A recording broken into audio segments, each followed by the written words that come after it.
Corporate connection में आज हम बात करेंगे केसी इंटरनेशनल के एमडी और सीईओ विमल केजरीवाल से। उनसे जानेंगे कि कंपनी के ऑर्डर फ्लो, मार्जिन को लेकर उनका क्या आउटलुक है, साथ ही दरों में बढ़ोतरी से वर्किंग कैपिटल कितना प्रभावित हुआ है और बढ़ती मांग को पूरा करने के लिए कैपेक्स को लेकर उनकी क्या योजना है। तो स्वागत है सर आपका हमारी इस बेहद खास पेशकश में विमल जी। और पहला सवाल जो मैं आपसे पूछना चाहती हूँ वो आपके मार्जिन के आउटलुक को लेकर होगा, क्योंकि जो मार्जिन रेंज है वो लगभग 4 से 5% है और पिछले कुछ क्वार्टर से देखी जा रही है। ये बताएं कि किस तरह से इस रेंज को आगे बढ़ता हुआ हम जाते हुए देखेंगे कुछ तिमाहियों में 9 से 10% के आसपास, जो कि पहले की भी रेंज रह चुकी है आपके।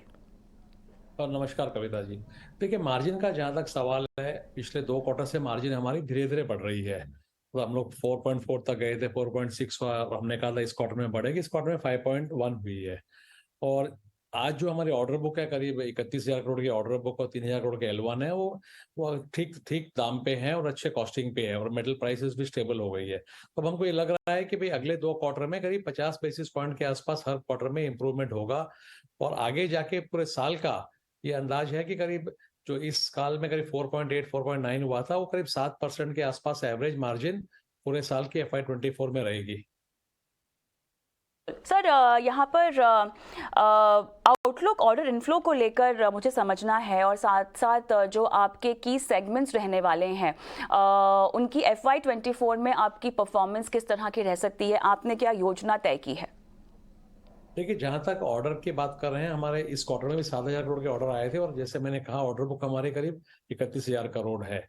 और साल भर के अगर ऑर्डर इनटेक देखें तो करीब 22,300 करोड़ के आसपास के हमारे ऑर्डर आए थे FY23 में। अब हम ये उम्मीद कर रहे हैं कि FY24 में करीब करीब 25,000 करोड़ के आसपास के ऑर्डर आने चाहिए, वो उम्मीद है। और उसमें अगर आप देखेंगे, मेनली जो आ रहे हैं आएंगे वो ट्रांसमिशन डिस्ट्रीब्यूशन से आएंगे और सिविल से आएंगे। चलिए, बहुत बढ़िया। लेकिन अब ये बताएं कि 100 टावर टर्न अराउंड को लेकर क्या आप आगे की कहानी हमको बता पाएंगे और स्टेटस क्या होगा इसको लेकर? किसकी बात कर रहे हैं आप मैडम? आई टावर टर्न अराउंड की। साइट आवर्स के, हाँ जी ठीक है। जी। तो साइट आवर में देखिए, ऐसा है कि जैसे हमने कहा था कि भाई Q4 से हम लोग ऑपरेटिंग प्रॉफिट में आ जाएंगे, तो इस Q4 में ऑलरेडी हम वहाँ पे ऑपरेटिंग प्रॉफिट में आ गए हैं। वहाँ पे करीब करीब हमारे पास 1500-1600 करोड़ के ऑर्डर हैं और FY24 डेफिनेटली पूरा साल हमारा ऑपरेटिंग प्रॉफिट में रहेगा। वहाँ पे जो मुश्किल वो है कि वहाँ पे लोन काफी है, करीब 400 करोड़ का लोन है और वहाँ पे ब्याज के रेट 18 से 20% है। तो अभी 1-2 क्वार्टर तो पीबीटी नेगेटिव रहेगा। अब लोन को हम लोग रिस्ट्रक्चर करवा रहे हैं, कुछ हमने नए फ्रेश लोन ऑलरेडी ले लिए हैं, कुछ बचे हुए हैं। वो जब एक बार लोन रिस्ट्रक्चरिंग हो जाएगी तो मेरी उम्मीद है कि Q3 की ऑनवर्ड से वहां पे पीबीटी भी पॉजिटिव हो जाएगा। पूरे साल में हम लोग का काफी कॉन्फिडेंस है कि साल भर में ऐसे he will become PBT positive in FY24। Operating तो ऑलरेडी हो गया है, पीबीटी भी हो जाएगा।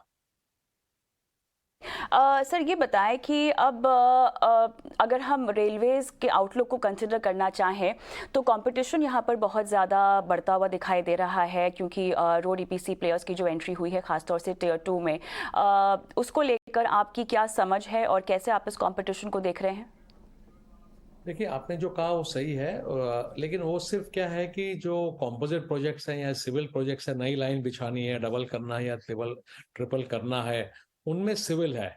बाकी जितने आपके टेंडर्स है जो सिग्नलिंग के हैं, इलेक्ट्रिफिकेशन के हैं, पावर सप्लाई के हैं, मेट्रो वगैरह के हैं, जहाँ पे थर्ड रेल वगैरह है, उन सब में कंपटीशन अभी भी काफी रिस्ट्रिक्टेड है। तो अनफॉर्चुनेटली क्या हुआ कि लास्ट ईयर ज्यादा प्रोजेक्ट जो थे वो डबलिंग के और ट्रिपलिंग के आए, इसलिए उसमें ऑर्डर इनटेक हमारी कम रही। कम तो वैसे क्या 2900 करोड़ की ऑर्डर इनटेक रही है हमारी, बट फिर भी उम्मीद से कम है। बट अब जिस ढंग से जो काम हो रहा है, खासकर वंदे भारत वगैरह में हो रहा है, तो उसके हिसाब से ट्रैक इंफ्रास्ट्रक्चर में काफी सरकार को खर्चा करना पड़ेगा, उसको पूरा अपग्रेड करना पड़ेगा। तो उम्मीद ये है कि FY24 में ऑर्डर इनफ्लो रेलवेज में काफी सुधार आएगा। और राइट, ये बताएं आप हमें कि स्लो डाउन क्या आपको दिखाई दे रहा है किसी भी तरह की ऑर्डर इनटेक में? जब आप अपने क्लाइंट से गुफ्तगू करते हो, बात करते हो, तो क्या किसी भी तरह की कॉन्वर्सेशन में इस तरह का हिंट कि आने वाली कुछ तिमाहियों में, तुरंत वाली तिमाही नहीं, कि आने वाली नियर टर्म में अगर किसी भी तरह का स्लो डाउन को आप भांप पा रहे हैं? देखिए हमारे कई सारे सेगमेंट है, उसमें टी&डी काफी अच्छा कर रहा है, उसमें हमको कोई स्लो डाउन की वो नहीं है।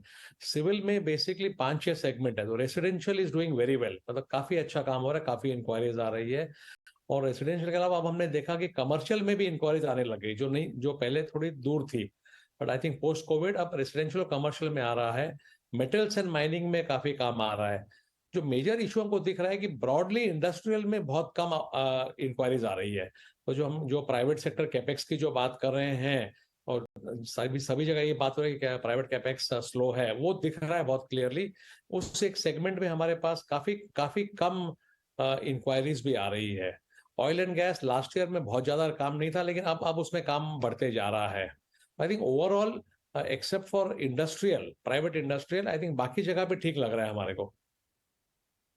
ये बताएं हमें, जिस तरह से हम ब्याज दरों में अब बढ़त देख रहे हैं, इंटरेस्ट कॉस्ट और वर्किंग कैपिटल जो है आपका जो डेट का टारगेट है FY24 पे, उस पर किसी तरह का इम्पैक्ट कैसे देख रहे हैं आप इसका असर?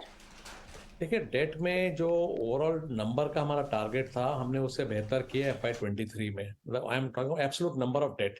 और मेजरली मार्च में कम हुआ, इसलिए इंटरेस्ट कॉस्ट अगर आप देखें तो हमारा कम से कम 200 करोड़ रुपया पिछले साल से ज्यादा है।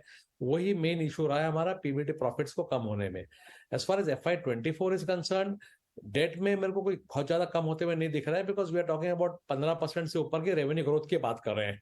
तो उस रेवेन्यू ग्रोथ को फंड करने के लिए हमको डेट चाहिएगा, और वो डेट जो आएगा वो एग्जिस्टिंग डेट की एफिशिएंसी से आएगा। तो हमको ये नहीं लग रहा है कि हम डेट बढ़ाएंगे। डेट कम होना मुश्किल है, लेकिन रेवेन्यू ग्रोथ हो जाएगा। जहां तक रेट का सवाल है, आई थिंक देखिए मेरा जो ब्याज है करीब 500 करोड़ का, उसमें 80-90 करोड़, तो 90 करोड़ करीब ब्राजील का है। तो एक बार ब्राजील की रिस्ट्रक्चरिंग हो जाएगी तो ब्याज में थोड़ा सा ओवरऑल कॉस्ट कम हो जाएगा। इस साल हमारा ब्याज था करीब 2.9% ऑफ रेवेन्यू। अगले साल हमारा टारगेट ये है कि हम करीब उसको 2.5% ऑफ रेवेन्यू ले जाए। यहाँ पर आखिरी सवाल आपसे पूछना चाहेंगे, FY24 में टर्म आउटलुक रेवेन्यूज़ को लेकर और प्लांट कैपेक्स को लेकर, मार्जिन को लेकर किस तरह से आपने रखा है, और कैपेक्स खास तौर से जो प्लान है वो तमाम ऑर्डर्स जो आपके बढ़ रहे हैं उनके लिहाज से आपने कैसे योजना बनाई है? देखिए टिपिकली हमारा कैपेक्स करीब 200-225 करोड़ होता है। इस साल भी करीब 250 करोड़ का हम लोग प्लानिंग कर रहे हैं। इसमें लार्जली जो है हमारे सिविल में खर्चा होगा, जैसे इक्विपमेंट, जैसे आपको पाइलिंग रिग लेनी है या क्रेन्स लेने हैं या एक्सकेवेटर्स लेने हैं, तो उन सब पे लार्जली खर्चा होगा। थोड़ा बहुत अमाउंट जो जाएगा वो ऑब्वियसली प्लांट्स में जाएगा, हमारे 8 जो प्लांट है उनके ऊपर खर्चा होगा, बट मेनली जो है वो कंस्ट्रक्शन इक्विपमेंट्स में ही खर्चा होगा। एज फार एज ग्रोथ की बात है, रेवेन्यू में हमारे करीब जो ऑर्डर बुक है हमारी 31,000 करोड़ की प्लस L1 है, मिला के करीब 15% प्लस के आसपास में रेवेन्यू ग्रोथ होगा। मार्जिन तो मैंने आपको बताया था कि ओवरऑल उम्मीद है कि इस साल में करीब 7% के ऊपर मार्जिन रहेगी। चलिए, बहुत बहुत धन्यवाद आपका, आपने समय निकाला। हम आगे बढ़